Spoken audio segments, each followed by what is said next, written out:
Hello guys, good morning to all of you. This is Magiraj here, and now we are going to get discuss about the spring energy and graph related to the kinetic, potential and total energy. So first of all, let me discuss here spring energy. तो आइए अब हम ज्ञात करते हैं spring ऊर्जा क्या होती है। तो मानते हैं कि देखिएगा सबसे पहले कि ये कोई स्प्रिंग से बंधा हुआ ये द्रव्यमान रखा हुआ है। यहाँ पर अभी x भी 0 है और Fs भी 0 है। Fs का मतलब स्प्रिंग फोर्स, ठीक है ना। तो ये है, तो अभी तो ये स्थिति है, लेकिन जब इसमें हम स्प्रिंग फोर्स लगाते हैं, देखिएगा ये फर्स्ट कंडीशन है, ये सेकंड कंडीशन।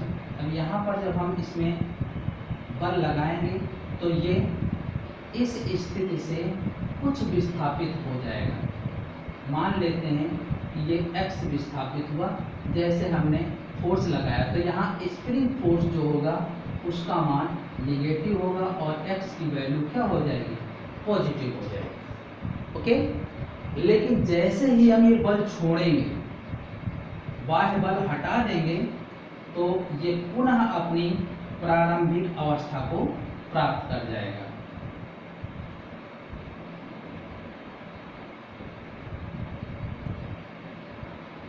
तो ये पुनः अपनी प्रारंभिक स्थिति में आ जाएगा, यानी जैसी स्थिति में रखा हुआ था वैसी स्थिति में। तो अब Fs का मान जो हो जाएगा वो हो जाएगा पॉजिटिव, तो x की वैल्यू क्या हो जाएगी, नेगेटिव। सिंपली ध्यान रखिएगा कि जब x 0 तो Fs 0, जब x ग्रेटर 0 तो Fs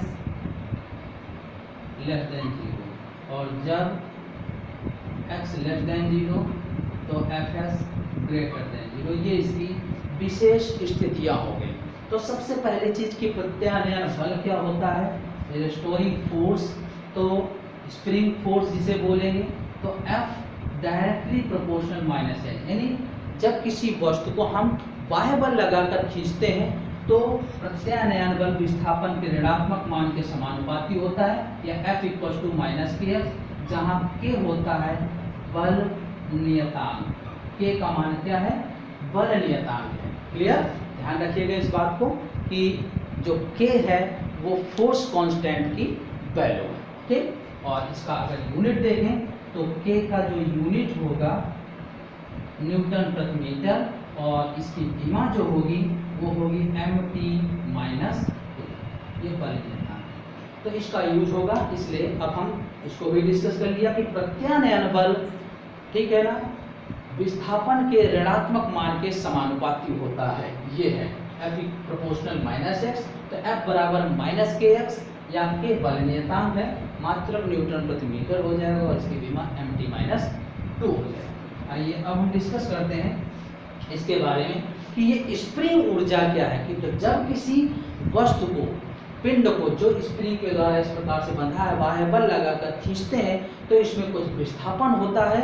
उस विस्थापन में स्प्रिंग में जो भी ऊर्जा प्राप्त होती है वो स्प्रिंग ऊर्जा के रूप में संचित रहती है, जिसे हम स्प्रिंग ऊर्जा कहते हैं। तो देखिएगा ये होगा क्या इसका मान।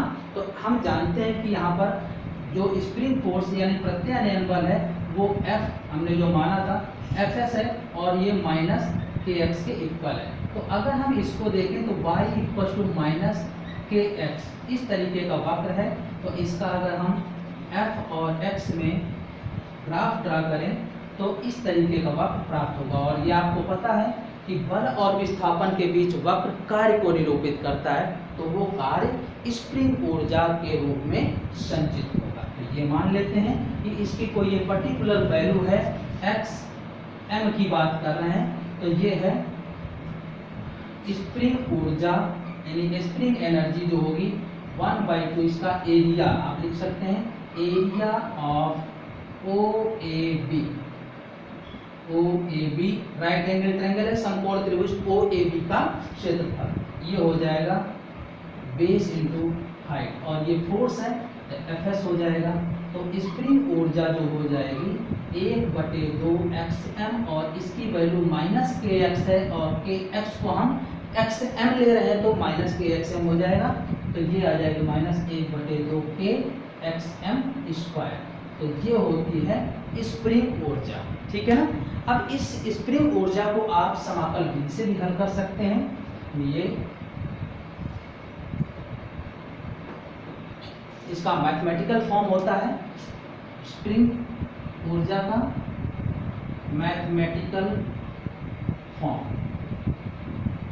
ये क्या होगा, देखिएगा, स्प्रिंग एनर्जी ये होगा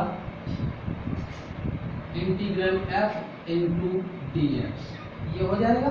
और एफ की जो वैल्यू थी वो इसके इक्वल थी -के एक्स के, क्लियर।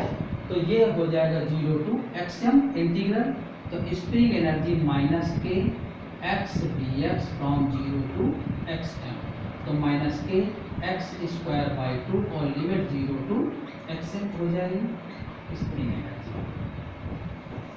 तो एस ई का मान आ जाएगा -के एक्स एम स्क्वायर बाई 2 -0, चाहे एक्स का मान एक्स एम हो चाहे -एक्स एम, तो x spring energy -k x square by 2, ये गणितीय विधि से इसका मान आ जाएगा। अब आइए हम डिस्कस करते हैं कि potential energy of the spring क्या होगी, स्थितिज ऊर्जा इसकी क्या होगी।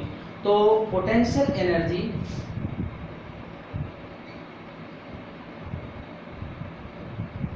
ये स्थितिज ऊर्जा,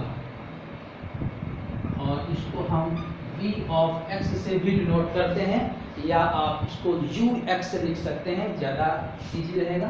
तो आप ऐसे लिख सकते हैं कि एनर्जी को, क्योंकि स्थितिज ऊर्जा को आपने u से डिनोट किया था, आप इसको ux से लिख दीजिएगा, ठीक है ना।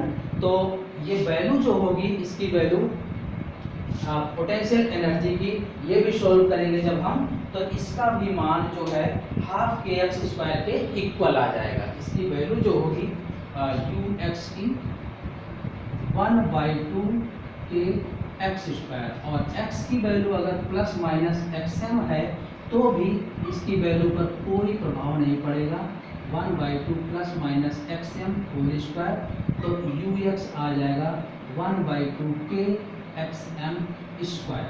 ध्यान रखिएगा इस बात को। तो अब इसका अगर वक्र देखेंगे तो इसका वक्र चाहे वो प्लस हो चाहे माइनस हो, इस तरह का आएगा। ये +xm है और ये -xm है, तो इसका वक्र पैराबोलिक होगा और इस प्रकार का होगा, ठीक है ना, इन बिंदुओं को टच करता हुआ, और ये पैराबोलिक परवलयाकार होगा, क्योंकि कैसे समीकरण ये मिल रहे हैं, द्विघात समीकरण। तो ये स्थितिज ऊर्जा का वक्र होगा, ओके। अब हम डिस्कस करते हैं काइनेटिक एनर्जी के बारे में, गतिज ऊर्जा। तो स्प्रिंग की जो गतिज ऊर्जा है के, तो ये होता है 1/2 के xm square equals to 1/2 ½ mv square, 1/2 ½ mv square. तो अगर आप इससे देखें तो ये k xm square equals to mv square, इस तरीके से आ जाएगा। तो अगर हम इससे v की वैल्यू निकालें या xm की वैल्यू निकालें, तो ध्यान रखिएगा इसको हम मैक्सिमम मान लेते हैं, तो vm की वैल्यू हो जाएगी k xm square by m, तो vm equals to √k/m xm, ऐसा लिख सकते हैं, ठीक है ना। तो गतिज ऊर्जा को जो मान आएगा वो, उसके लिए क्या करेंगे, ये वैल्यू जो हो जाएगी k मैक्स के लिए,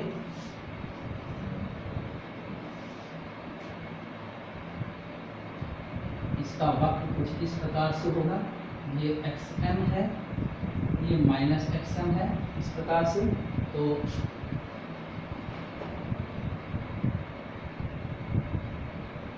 xm -xm, तो ये इस तरह का वक्र प्राप्त होगा, ठीक है ना।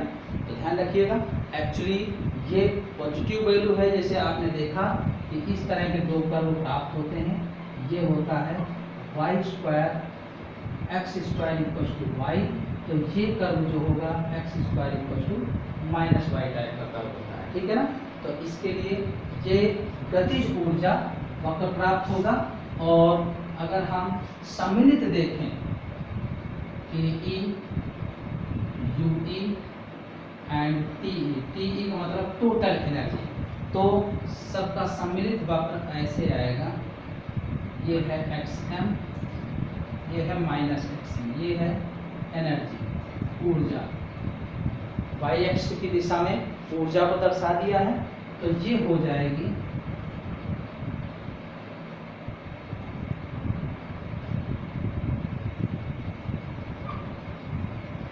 ये आ जाएगा स्थितिज ऊर्जा के लिए, ठीक है ना। स्थितिज ऊर्जा ध्यान रखिएगा, ये यू एक्स जो मान लिखा था इसको हम इस प्रकार से लिख सकते हैं कि minus D upon D x you x, ठीक है ना। ये इस प्रकार से इसकी वैल्यू को सॉल्व किया जा सकता है। तो अब ये स्थितिज ऊर्जा के लिए वक्र हो जाएगा यू ई के लिए। काइनेटिक एनर्जी का वक्र इस तरीके से नीचे को आया था, ये हो जाएगा के ई के लिए, और इन दोनों का योग कर देंगे तो ये हो जाएगा टोटल एनर्जी के लिए। इस तरह के वक्र प्राप्त होंगे।